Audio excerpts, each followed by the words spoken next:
Hello guys, how are you today? I hope you're fine. Let me introduce myself. My name is Rizal Ryu Santoso from class 10 MMC, and in this video I will tell the story of Robin Hood. Robin Hood and the Golden Arrow story. In all the land, no one was better with a bow and arrow than Robin Hood. He lived with his band of merry men in Sherwood Forest. That was the wood where the king kept his royal deer. A few before, King Richard had ruled in the land, but the time had come for King Richard and his army to leave England. As soon as he was gone, his younger brother John took over the throne.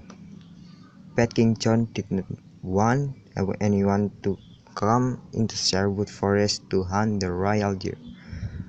From then on, anyone who was seen hunting the king's deer in Sherwood Forest would be put in prison. Robin Hood didn't like that one bit. He moved into Sherwood Forest, dressed in green from his cap to his boots. The trees of Sherwood Forest could hide him as he hunted the king's deer. Sometimes other brave men came into Sherwood Forest. One by one they joined Robin Hood and became his merry men. Robin Hood and his merry men would hide when rich noble and dark beasts struck that wood. Then all at once they would jump out and rob those rich men. He would then give the money to the poor. The rich men who were robbed were not happy about it. They told Bad King John what was going on in Sherwood Forest.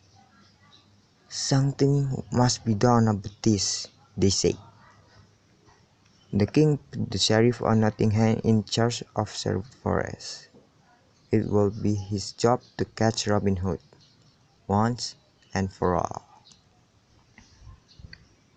But the man in green was too quick.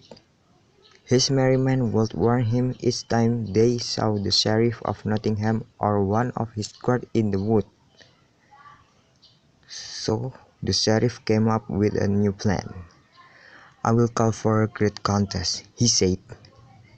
"To find out who is the best in the land with a bow and arrow, the winner will go home with a golden arrow." The sheriff said in a low voice, "If I know Robin Hood, he will not be able to stay away from such contest, and when he comes, he will catch him." "Robin Hood, don't go to the contest," said Little John. Of all the merry men, Robin Hood trusts Little John the most. "It's a trap," he said. "When they see you, they will get you." Robin Hood said nothing. He wanted to go. One day of the contest, 10 fine bowmen lined up. The round target was so far away it was hard to see its black and red circles. One by one, each young man shot his best arrow. Some of the arrow landed on the target. None came close to the center. The sheriff turned to one of his guard. "Do you see him?